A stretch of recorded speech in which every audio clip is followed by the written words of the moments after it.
सर्वांना नमस्कार. बहरेल प्रेम भाग 16. कथेचे आधीचे भाग चॅनलवर अपलोड आहेत, ते नक्की वाचा. ही कथा आणि चॅनलवरील इतर कथा माझ्या स्वलिखित आहे, तर कृपया कॉपी करू नका. दुसऱ्या दिवशी सूर्याच्या सोनेरी किरणांनी येऊन तिच्या चेहऱ्यावर आपली छाप सोडली. तेव्हा कुठे तिच्या डोळ्यांची हलकी हालचाल झाली आणि तिने आपली कूस बदलून घेत पुन्हा आपल्या पापण्या घट्ट मिठून घेत ती वरलीच होती की दारावर पडणाऱ्या जोराच्या आवाजाने तिने खारकन आपले डोळे उघडले आणि तशीच बेडवर उठून बसली आणि आपली नजर आजूबाजूला टाकली. तेव्हा कुठे जाऊन तिला कालचं झालेलं तिचं लग्न आठवलं आणि तिच्या लक्षात आलं की ती आता कोल्हापूरला आपल्या घरी नाही तर मुंबईत आहे. तिची एक नजर सोफ्यावर कसं तरी आपलं ते धिप्पाड शरीर कोंबून झोपलेल्या त्या सडू राक्षसावर गेलं आणि त्याला बघून तिने म्हणून आपली मान तिरकी करत तसंच जाऊन दार उघडलं, तर समोर साधना हसत हातात ट्रे घेऊन उभी होती.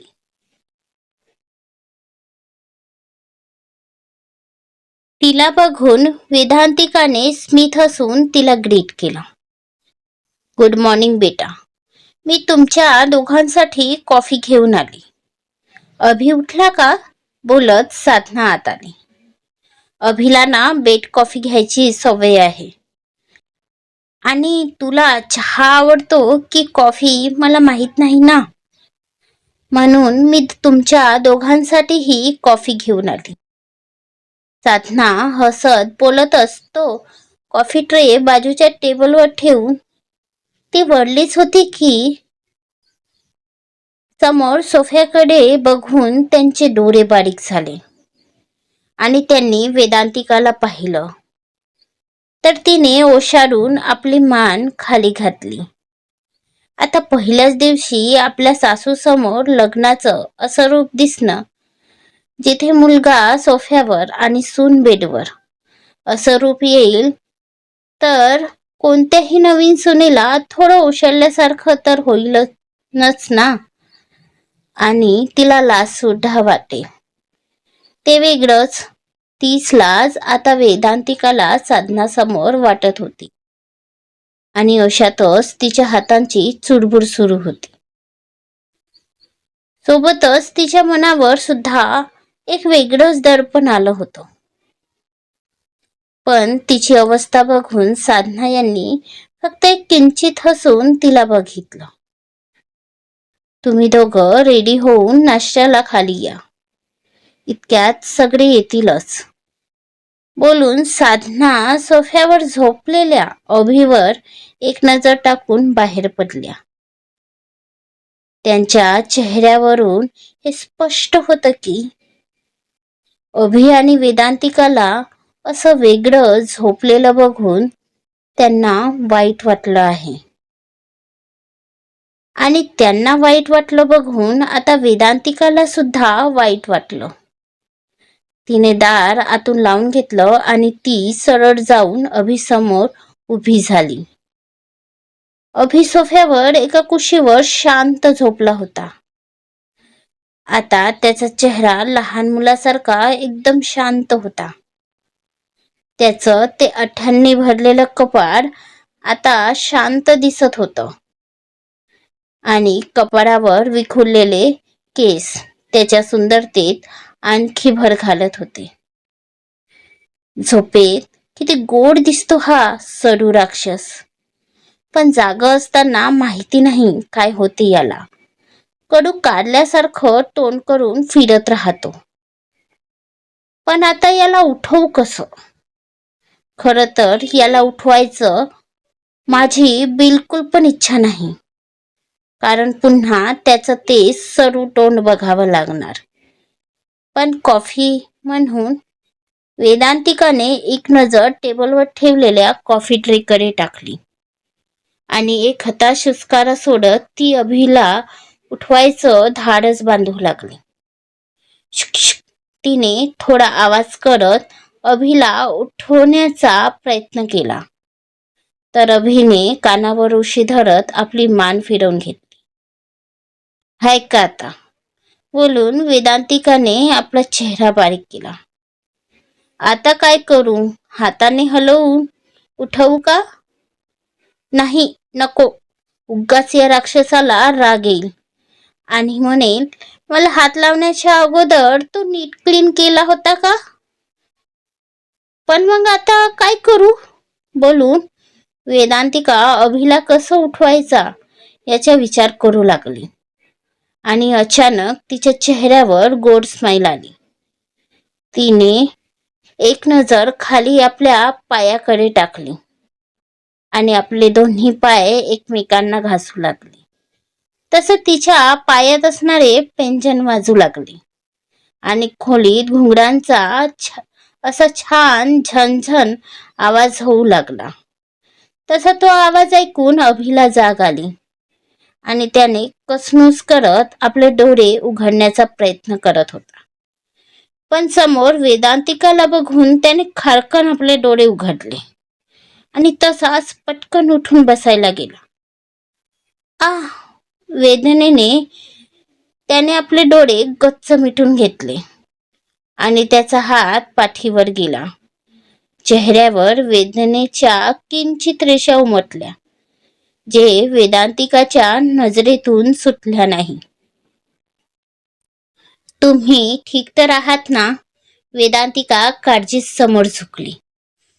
बोलत अभि डोळे मिटतच सोफ्यावर उठून बसला आणि आधारासाठी त्याने सोफ्याच्या मागच्या बाजूला आपली पाठ टेकली. तशी वेदांतिकाने जाऊन तो ट्रे घेऊन त्याच्या समोर उभी झाली.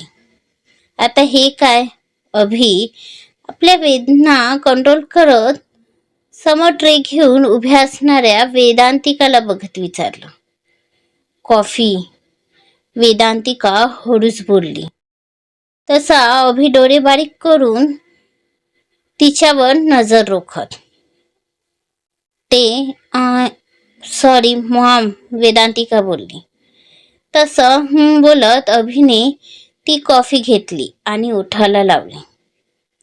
तरी वाटलंच मला तुझ्यासारख्या गावंढर मुलीला कॉफी जमेल तरी कशी, अभि बोलला. पण त्याचे तेज बोल वेदांतिकाचे हृदय चिरून गेले आणि पुन्हा एकदा तिचे डोळे भरून आले. अभिचे असे वारंवार तिला गावंढर बोलणे तिच्या मनाला भेदून जायचं. राग आणि दुःख एकाच वेळी तिच्या डोळ्यात दाटून यायचं. तिने आपला कॉफी मग तसाच परत ठेवला आणि उठून वॉशरूम मध्ये निघून गेली. तर अभि मात्र आपला bed of sofa coffee enjoy करत होता. कॉफी संपली तसा तो सुद्धा जिमसाठी निघून गेला. तसा तर आज त्याला जरा जास्तच उशीर झाला होता, पण पूर्ण रात्र सोफ्यावर झोपल्याने तेही पाठीवर, म्हणून त्याची पाठ चांगलीच अकडली होती. म्हणून थोडा जिम केल्याने बरे वाटेल म्हणून तो जिमसाठी निघून गेला. इकडे वेदांतिका बडबडतच बाथरूम मध्ये गेली. थोड्याच वेळात अभिने त्या चिंब झालेल्या अंगासोबत आपल्या खोलीत प्रवेश घेतलाच होता की समोरचं दृश्य बघून त्याचे पाय थिजले आणि त्याचं हृदय याचे ठोके कैक पटीने वाढले. कारण समोर वेदांतिका आपल्या त्या खोल गड्याच्या दोर बांधत समोर उभी होती. तो गडा इतका खोल होता की तिथून डोकावणारी तिची गोरी गोरी पाठ अभिला वेड लावत होती. त्यात तो पिंकिश रंग तिच्यावर असा काय कहर ढारत होता की मागे उभा असलेला अभि तिथेच पाणी पाणी होत होता. अजून तर त्याने वेदांतिकाला समोरून बघितलं सुद्धा नव्हतं. फक्त मागून बघूनच त्याचा तो बेहाल झाला होता. अभि वेदांतिकाला बघत खोलीच्या चौकटीत उभा होताच की गुडिया बोलतच आरवची सुपरफास्ट ट्रेन अभिला येऊन धडकली. तशा भुव्या आकसल्या ना साहेबांच्या. दादा, अरे बाजूला हो, मला गुडियाला खाली घेऊन जायचं आहे. अभिला तसं मधात आलेलं बघून आरव थोडा चिडत बोलला. पण इकडे हे क्षुल्लक कारणही अभिला राग देऊन गेला. एकतर आरवचं सारखं सारखं वेदांतिकाला गुडिया बोलणं, त्याला चीड देऊन जायचं. त्यात आता वेदांतिका ज्या अवस्थेत होती ते बघून कुणाचेही डोळे मोठे होतील. अशात तो आपल्या या आगाऊ कार्ट्याला आत सोडायचा धोका पत्करू शकत नव्हता. आरू, तुला कितीदा सांगितलं आहे, असा उठसूट माझ्या खोलीत येत जाऊ नकोस, अभि किंचित रागात म्हणाला. तसा आतापर्यंतचा त्याचा फुललेला चेहरा झरझर उतरला. पण आता ही गुडियाची सुद्धा खोली आहे आणि मी तिला. आरव बोलत होतास की. हाऊजी, तुम्ही? एक गोड आवाज आरवच्या कानी पडला. तसे आतापर्यंत भांडणाऱ्या या दोन बोक्यांचं लक्ष तिकडे गेलं. आणि हाय, ते दोघेही पुरते स्टिफ झाले. दोघांच्याही नजरा तिच्यावरच खिळल्या आणि आरवच्या चेहऱ्यावर स्मित हसू आलं. काय दिसत होती ती, एखाद्या बागेत नवीन गुलाब उमलल्यासारखी. पिंकिश रंगाची ती सिल्क साडी आधीच गोडा असलेल्या त्या चेहऱ्यावर हलकासा मेकअप, कपाळावर छोटीशी रेट टिकली, अजूनही त्या मेहंदीने भरलेले ते गोरे हात आणि त्यात किणकिण करणारा तो हिरवा चुडा, ओठांवर हलकी शेड लिपस्टिक, नुकतेच धुतलेले ते ओले केस, पाठीवर मधोमध भांग काढून मोकळे सोडलेले, ज्याची शोभा तिच्या भांगेत चमकणारं ते लाल भडक कुंकू वाढवत होतं. आणि नेहमीची तिची ती निरागसता ऐकूनच नवीन नवरी असल्याचा त्या प्रत्येक खुणा तिच्या सुंदरतेत आणखी भर घालत होते. म्हणून ते दोघे बोके पापणीही न हलवता तिला बघण्यात हरवले होते, ज्यामुळे तिला अवघडल्यासारखे होऊ लागले. सोबतच लाजेची छटा तिच्या गालावर उतरू लागली. तिने आपल्या डोक्यावरचा पदर नीट धरत लाजेतच मान खाली टाकली. तेव्हा कुठे जाऊन ते दोघे भानावर आले. गुडिया, चल, पार्टनर आणि सगळे तुझीच वाट बघत आहेत, बोलून आरव सरळ सरळ वेदांतिकाचा हात धरून खाली घेऊन जाऊ लागला. तर वेदांतिका त्याच्या हातून आपला हात काढून घेण्याचा प्रयत्न करत त्याच्या मागे ओढल्या जाऊ लागली. अभि मात्र आरवच्या हातात असणाऱ्या वेदांतिकाच्या हातालाच बघत उभा राहिला. मॉम, बघ, आली गुडिया, आरव वेदांतिकाकडे बघत स्मित करत म्हणाला. तशाच साधना, वसंतराव आणि राजीव यांच्या नजरा तिकडे वळल्या. ते तिघे सुद्धा तिच्या गोड रूपात हरवले. तशी वेदांतिका डोक्यावरचा पदर सांभाळत आधी जाऊन वसंतराव यांच्या पायात वाकली. अरे बाळा, असं करत जाऊ नको, नाहीतर पार्टनरला म्हातारं झाल्यासारखं वाटतं, आरव हसत म्हणाला. तशी वेदांतिका गोंधळून वसंतराव यांना बघू लागली. तर तिला बघून वसंतराव यांनी स्मित करतच तिच्या डोक्यावर हात ठेवला. नेहमीच आनंदी राहा, ते म्हणाले. त्यानंतर वेदांतिका राजीव आणि साधना यांच्या सुद्धा पाया पडली. तर त्या दोघांनी सुद्धा तिच्या डोक्यावर आशीर्वादाचा हात ठेवला. बेटा, तुला असं नेहमी करायची गरज नाही. साधना वेदांतिकाच्या गालाला हात लावत म्हणाली. आज तुझा या घरी पहिला दिवस आहे. तर तुझ्या हातून काहीतरी गोड कर, बाकी नाही केलंस तरी चालेल. साधना आता वेदांतिकाला किचन दाखवत म्हणाली. तसं तर आधी ते स्मार्ट आणि भव्य किचन वेदांतिकाला भीती वाटू लागली. असं नव्हतं की तिच्या माहेरी कोल्हापूरला गॅस नव्हती किंवा ते चुलीवर स्वयंपाक करायचे. तिथेही गॅस होती आणि वेदांतिकाला ती वापरता सुद्धा येत होती. पण इथलं ते मॉड्युलर किचन तिने पहिल्यांदाच बघितलं होतं, म्हणून किंचित भीती होती. घाबरू नकोस बाळा, शेफ आहेत ना, ते तुला सगळी मदत करतील. फक्त तुला काय करायचं ते सांग, बाकी सगळ्या गोष्टी त्या तुला देतील, साधना म्हणाली. तसं वेदांतिकाने मान खाली वर केली. तसं सांगायचं तर अभिला बासुंदी फार आवडते गोडामध्ये. जाता जाता साधना हसत वेदांतिकाला वरून बघत म्हणाली आणि किचन बाहेर पडली. वेदांतिकाने तिथे उभ्या असलेल्या स्टाफवर नजर टाकली, तर त्या सगळ्यांनी स्मित करत तिला अदबीने ग्रीट केलं. तशी वेदांतिकानेही त्यांना किंचित हसत पाहिलं. मॅडम, तुम्हाला जी सामग्री हवी आम्हाला सांगा, आम्ही देतो ती काढून, एक स्टाफ समोर येऊन अदबीने म्हणाली.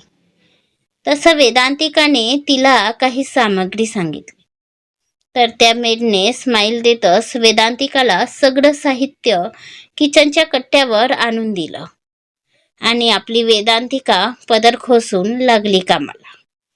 थोड्याच वेळात संपूर्ण हॉलमध्ये छान असा खमंग सुगंध दरवळू लागला. सुगंध तिथे असणाऱ्या नाकात शिरताच त्यांच्या पोटातले कावळे वर तोंड काढून जोरजोरात ओरडायला लागले. आता जेव्हा अख्खं जग या सुगंधाने मोहित झालं, तिथे आपला सडू राक्षस कसा सुटणार होता. त्याच्याही नाकात गेला की तो वास, आणि झाले त्याच्याही पोटात लपलेले उंदीर बाहेर आली आणि चिळचिळ करायला लागली. आता राक्षस असला तरी भूक तर त्यालाही लागेल की नाही, म्हणून हा सडू राक्षस सुद्धा त्या वासाच्या ओढीने झपाझप पायऱ्या उतरत खाली येऊ लागला. वाव मॉम, आज काय स्पेशल डिश केली का? कसला घमघमाट सुटला आहे, अभि डायनिंग खुर्चीवर बसत बसतच बोलला. तसंच साधना, राजीव, वसंतराव सोबत आरव सुद्धा स्मित करत त्याला बघू लागला. दादा, अरे स्पेशल डिशच आहे आणि बनवणारी सुद्धा स्पेशलच आहे, आरव हसत म्हणाला. तितक्यात वेदांतिकाने सगळ्यांसमोर नाश्त्याचा बाहुल ठेवला, जे बघून सगळ्यांच्या चेहऱ्यावर आनंद पसरला आणि बासुंदी बघून तर अभिच्या डोळ्यात चमक आली.